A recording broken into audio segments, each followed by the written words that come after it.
Hello everyone, welcome to learn with KC. तो चलो आज सीखते हैं क्लास 6 के मैथ्स सब्जेक्ट का सेकेंड लेसन का नेक्स्ट पार्ट। तो हमारा सेकेंड लेसन है लाइन्स एंड एंगल्स। पिछले वीडियो में हमने जो इंट्रोडक्टरी पार्ट होता है, बेसिक ज्योमेट्री के आइडियाज जो होती है जैसे point line, segment line etcetera, ये हमने पढ़ा और फर्स्ट फिगर इट आउट भी हमने कंप्लीट किया है फर्स्ट वीडियो में। अगर आप लोगों ने वो वीडियो ना देखा हो तो प्लीज़ एक बार ज़रूर देख लीजिए। चलो तो हम आगे बढ़ते हैं। आज हम पढ़ेंगे एंगल के बारे में कि एंगल होता क्या है। So an angle is formed by two rays having a common starting point. Okay, तो एंगल हमने रे के बारे में पढ़ा है। रे को क्या होता है, एक स्टार्टिंग पॉइंट होता है और वो एक साइड एक डायरेक्शन में आगे इनफाइनाइटली एक्सटेंड होता है। ठीक है। सो ऐसे ही यहाँ पे कितने हैं, टू रेज। ये दो रेज क्या हो रही है, दो अलग डायरेक्शन में क्या हो रही है, एक्सटेंड हो रही है। ठीक है, तो ये इसका मतलब क्या, एंगल क्या है, एंगल फॉर्म होता है दो रेज से जिसका एक ही स्टार्टिंग पॉइंट हो। जैसे रे बी डी का ये स्टार्टिंग पॉइंट है बी, रे बी ई का स्टार्टिंग पॉइंट है पॉइंट बी। तो ये दो रेज का जो एक स्टार्टिंग पॉइंट है इसको क्या कहते हैं हम, वर्टेक्स। और ये दो रेज को हम क्या कहते हैं, आर्म्स ऑफ द एंगल। ठीक है, ये क्या है, आर्म ऑफ द एंगल, ये है वर्टेक्स ऑफ द एंगल। और ये देखो ये बीच में फॉर्म हो रहा है एंगल। ठीक है, तो here is an angle formed by ray BT and ray BE, where B is a common starting point, जिसको जो पॉइंट B है उसको हम वर्टेक्स बोलते हैं। अभी मैंने आप लोग को बोला ये रे BD क्या हो गया, फिर एक आर्म हो गया, ये रे BE क्या हो गया, दूसरा आर्म हो गया। तो ये दोनों रेज को आर्म्स ऑफ द एंगल में हम कहते हैं। ठीक है, तो अभी हमने देखा कि एंगल कैसे फॉर्म हुआ, लेकिन ये एंगल को नाम कैसे दे। हमने तो पढ़ा लाइन सेगमेंट कुछ हम ए बी ऐसे लिखते हैं, रेज हम कुछ ऐसे लिखते हैं ना। हाँ, लेकिन एंगल कैसे लिखे, फिर एंगल कैसा लिखना है, तो इसके लिए यहाँ पे देखो, यहाँ पे हमको दिया है how can we name this angle. We can simply use the vertex से that it is angle B. तो हम क्या कह सकते हैं कि ये क्या है, एंगल बी। ये क्या है, ये एंगल का सिंबल है। ठीक है, इस सिंबल के यूज से आप एंगल वर्ड रिप्लेस कर सकते हैं, एंगल बी ऐसे। ठीक है, तो कभी कभी क्या होता है, हम ये वर्टेक्स को भी एंगल का नेम दे सकते हैं, उसको यूज कर सकते हैं एज एंगल्स नेम। ओके, तो लेकिन दूसरा केस क्या होता है, in this case we name the angle as angle D B ई।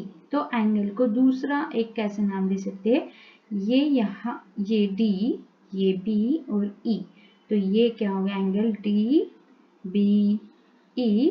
और इसको एक और नाम दे सकते हैं, और एंगल ई बी डी, मतलब ई से शुरू करा डी तक या फिर डी से शुरू करा ई तक।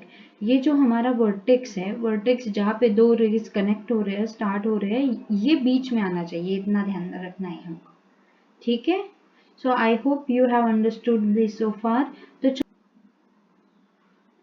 तो यहाँ पे हमको दिया है कि विद्या जब बुक ओपन कर रही थी तो यहाँ पे डिफरेंट डिफरेंट एंगल्स फॉर्म हो रहे हैं हर केस में। तो चलो आगे क्या दिया है देखते हैं, फिर हम इन एंगल्स के टाइप्स कौन से इन एंगल्स को नाम क्या है इन एंगल्स के, वो देखेंगे। ठीक है, do you see angles being made in each of these cases. Yes, हमको दिख रहे हैं अलग अलग एंगल्स बने हुए हैं। तो can you mark there arms and vertex. Yes, so this is the vertex and this one is arm, this is the vertex and these are arms of the vertex, this is, here it is, this is vertex and these two are arms of the vertex। यहाँ पे है ये vertex है, ये एक arm है, ये दूसरा आर्म है, ये वर्टेक्स है, ये एक आर्म है, ये दूसरा दिख नहीं रहा है ना, I should change the colour, just minute, red तो पहले ही वहाँ से है, वहाँ पे है। चलो ये दिख रहा है क्या? नहीं, ये भी नहीं दिख रहा है। ऑरेंज लेके, ऑरेंज भी नहीं दिख रहा है, इतना वाइट वाइट दिख रहा है। ये एक रे है और ये एक रे है, ये बन रहा है एंगल। अभी ये रे है, यहाँ पे दोनों रे कैसे है, ओवरलैप हो रहे, एकदम टच है एक दूसरे से। ठीक है, तो आगे देखते हैं हमको क्या पूछा है। Which angle is greater, angle in case 1 और एंगल इन केस 2, तो कौन सा बड़ा है? डेफिनेटली एंगल इन केस 2 बड़ा है। ठीक है, सिमिलरली अलग अलग साइज को कंपेयर करना है, कौन सा बड़ा है कौन सा छोटा है हमको बताना है। ठीक है, तो यहाँ पे मैं आप लोगों को ये एंगल्स के नाम बता देती हूँ, तो ये टॉपिक यहीं पे क्लियर हो जाएगा हमारा। तो ये देखो, ये यहाँ से एंगल स्टार्ट होता है, जब यहाँ से दोनों रेज एक ही डायरेक्शन में दिखाए जाते हैं, ये क्या होता है? 0 एंगल होता है। अभी यहाँ पे ये ग्रेटर देन 0 है लेकिन लेस देन 90 है, तो ये क्या हो गया? Acute angle. यहाँ पे क्या है? ये ग्रेटर देन 90 है, तो ये क्या है? ऑब्ट्यूज।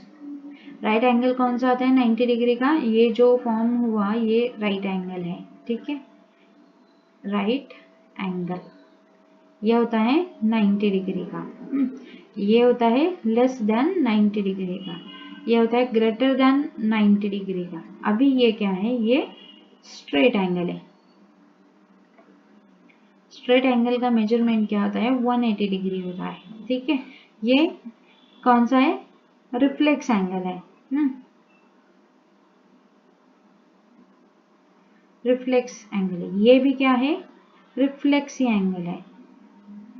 रिफ्लेक्स एंगल होता है greater than 180 and less than 360, और यहाँ पे है ये कंप्लीट एंगल।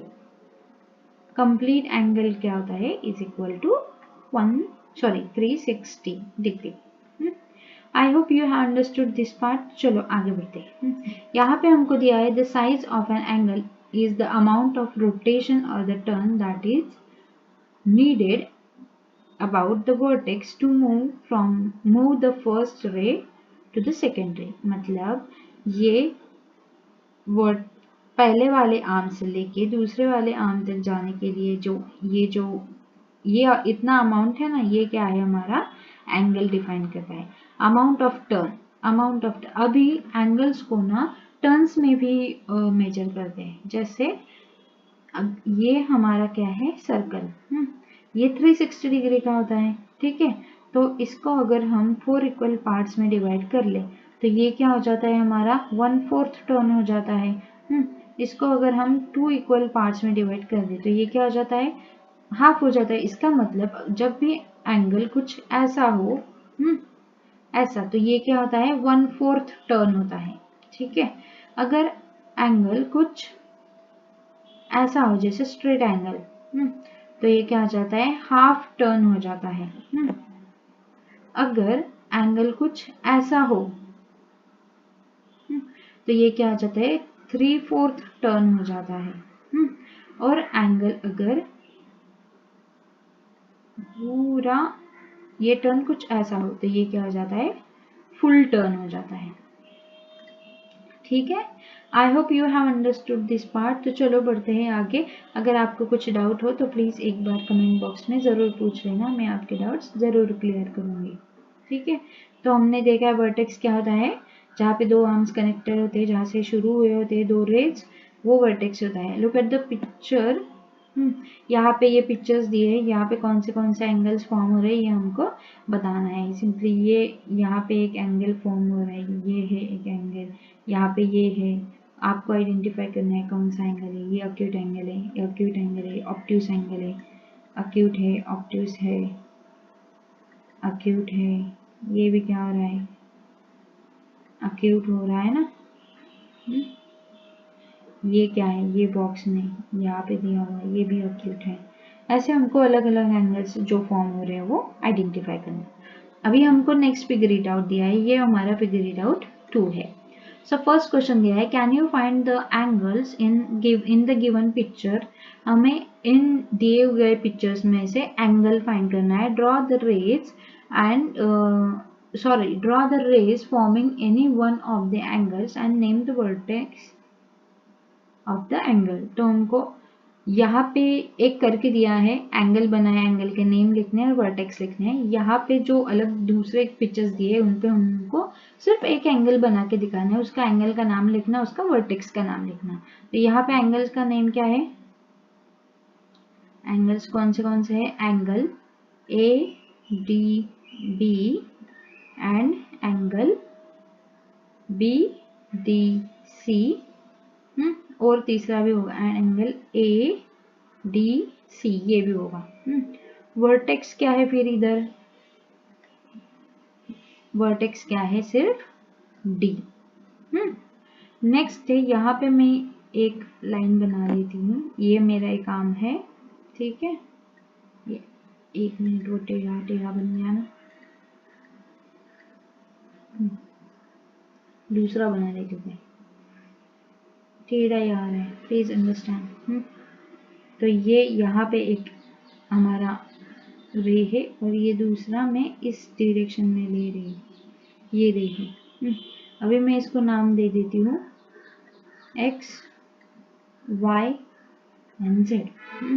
तो मेरा एंगल का नेम क्या हो जाएगा, angle x y z। Vertex हमेशा बीच में आना चाहिए, middle letter should be vertex while writing the name of the angle. Next vertex क्या आया फिर मेरा, वर्टेक्स आया y, ठीक है। नेक्स्ट देखते हैं, अभी यहाँ पे हमको लैडर दिया है, यहाँ पे ये एंगल, मल्टीपल एंगल बन सकते हैं लेकिन हमको सिर्फ एक ही दिखाना है। ये एक है और ये दूसरा है, ठीक है। मैं इसको P Q R कर देती हूँ, तो मेरा एंगल का नाम क्या आएगा, angle P Q R, vertex क्या आएगा Q। मैं यहाँ पे ये ओह माय गॉड, मैं यहाँ पे ये एक डायरेक्शन में बनाया, ये दूसरे डायरेक्शन में, ये मेरा एंगल बना है। हाँ, तो मैं यहाँ पे L M N, आप कुछ भी नाम अलग दे सकते हो, एंगल भी अलग ढूंढ सकते हो।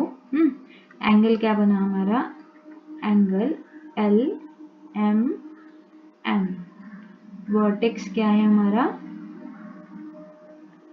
M। Yes, I hope you have understood this part. चलो आगे बढ़ते हैं नेक्स्ट क्वेश्चन की तरफ। Draw and label an angle with arms ST and SR। अभी हमको एंगल बनाना है और उनको नाम भी देना है। आर्म्स कौन से बोले हमको, ST एंड SR। देखो हमने पहले ही बोला था कि 2 आर्म्स ऑफ द एंगल क्या होते हैं, 2 रेज होते हैं जो एक ही पॉइंट से स्टार्ट होते हैं। तो यहाँ पे भी S है, यहाँ पे भी क्या है, S है, तो इसका मतलब S क्या होगा, स्टार्टिंग पॉइंट होगा यहाँ से, S से गया T, ये S एंड ये बना T, दूसरे किसी डायरेक्शन में बनाएंगे, ये S और ये आया R, ये बन गया हमारा एंगल TSR। तो हमारा नेक्स्ट क्वेश्चन है, explain why angle APC can not be label as angle P। तो यहाँ पे हमको फिगर दिया है, ये है पॉइंट APC, ये है एंगल हमारा APC, और उसको हम angle P as a label क्यों नहीं कर सकते ये। तो चलो इसका आंसर लिखते हैं। यहाँ पे आपको P भी दिख रहा है, यस, ये जो रे है ये APC एंगल को डिवाइड कर रहा है ना, so that's why this is the reason we cannot write angle APC as angle P। okay, so यहाँ पे आप लिख सकते हो we cannot write angle APC as angle P because ray PB divides the angle ABC into two parts, that is angle APB and angle CPB. Okay, I hope you have understood this so far. चलो आगे बढ़ते हैं next question की तरफ. Name the angle mark in the given figure. यहाँ पे हमको दिए हुए या इस फिगर में दिए हुए एंगल्स के नाम लिखने हैं. तो पहला क्या आ जाएगा, एंगल PTR लिख देते हैं, एंगल PTQ लिख देते हैं, एंगल QTR. ये तीन एंगल यहाँ पे फॉर्म हो रहे हैं, हमने उनके नाम लिख दिए. Next question. तो नेक्स्ट क्वेश्चन पढ़ते हैं. Mark any 3 points on your paper that are not on one line. तो हमको 3 पॉइंट्स मार्क करने हैं जो एक लाइन में ना हो. मैंने कुछ ऐसे किए, ठीक है. लेवल देम एज ABC. हमने उनको पॉइंट देना है, A नाम देना है ABC, मैंने दे दिया. Draw all possible lines going through pair of these points. Pair of these points मतलब 2 पॉइंट्स में से क्या करना है, ऑल पॉसिबल लाइन्स. हमने पहले ही फिगर इट आउट में देखा था कि अगर 2 पॉइंट्स है तो उनमें से how many possible lines will pass through, only 1. So pair में से हमको क्या करना है, 2 मतलब हर 2 पॉइंट्स में से हमको एक एक लाइन पास थ्रू करवानी है, ठीक है. ये आ गई, बन गया. How many lines do you get. कितनी लाइन्स बनी है, 3 लाइन्स बनी, हर 2 पॉइंट में से एक. Name them. लाइन्स के नाम क्या है, AC, ठीक है, BC एंड AB. ये है लाइन के नाम. Next, how many angles can you name using ABC. कितने एंगल्स, 3, 1, 2 और 3. तो एंगल्स क्या आएंगे हमारे, angle ABC, angle BCA and angle CAB. आप सिंपली इसको और एंगल B कह सकते हो, इसको और एंगल C कह सकते हो, इसको और एंगल A कह सकते हो, ठीक है. हमने लिख दिए सबके नाम और एंगल्स के नाम लिख दिए, लाइंस के नाम लिख दिए, ठीक है. चलो आगे बढ़ते हैं नेक्स्ट क्वेश्चन की तरफ. Now mark any 4 points. Next question है हमारा, now mark any 4 points on your paper. तो 4 points that so that no 3 of them are on one line. उनमें से 3 तो एक लाइन पे ना ही होने नहीं चाहिए. इसका मतलब 2 हो सकते हैं, 2 रह सकते हैं, ठीक है. उनको नाम दो A, B, C and D. जैसे हमने पिछले इसमें किया ड्रॉ ऑल पॉसिबल लाइंस, वैसे ही हमको all possible lines through their pairs निकालना है. अभी ये तो हो गया, लेकिन ये A और C भी है जिसमें से लाइन जाएगा, और B और D भी है जिसमें से लाइन जा सकता है, ठीक है. हर एक का शेप अलग अलग आ सकता है. आप यहाँ पे एक पॉइंट, यहाँ पे एक पॉइंट, यहाँ पे एक पॉइंट भी डाल सकते हैं. इसको ऐसे भी जोड़ सकते हैं, ABCD, फिर ये बीच का भी. हर एक का शेप अलग बन सकता है. सो कितने लाइन मिली हमको टोटल, इन टोटल 4 नहीं, कितनी है, 6 है ना. 6 लाइन्स इन टोटल. इनके नाम क्या है, line AB, BC, CD, AD, हाँ, उसके बाद में क्या है, AC एंड BD. कितने एंगल्स कितने बने, एंगल्स कितने बन रहे हैं हमारे, 1 2 1 2 3 4 5 6 7 8 9 10 11 and 12. तो कितने, हाउ मेनी एंगल्स, कितने एंगल्स बन रहे हैं, 12 एंगल्स बन रहे हैं। उनको नाम दे सकते हैं as A angle, A B D, ठीक है, ये पहला हो गया ए B D.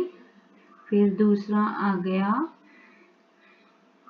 Angle B, sorry D B C. Next है angle B C A, next angle A C D, next angle, मैंने जैसे यहाँ पे 1 2 3 4 नाम दिए हैं ना, आप वैसे बता सकते हो। मैंने यहाँ पे 1 2 3 4 के अकॉर्डिंग नहीं लिया है, मैंने ये थर्ड वाला पहले लिया है, लेकिन आप वैसे कर सकते हो। मैंने यहाँ पे 12 एंगल्स को मार्क कर दिया है, आप वो लिख देना। आप इसका आंसर आप मुझे कमेंट बॉक्स में भी बता सकते हैं। प्लीज आपका आंसर कमेंट बॉक्स में जरूर लिखिए। तो आज के लिए बस इतना ही, बाकी का पढ़ेंगे नेक्स्ट वीडियो में। So thank you for watching. Bye bye.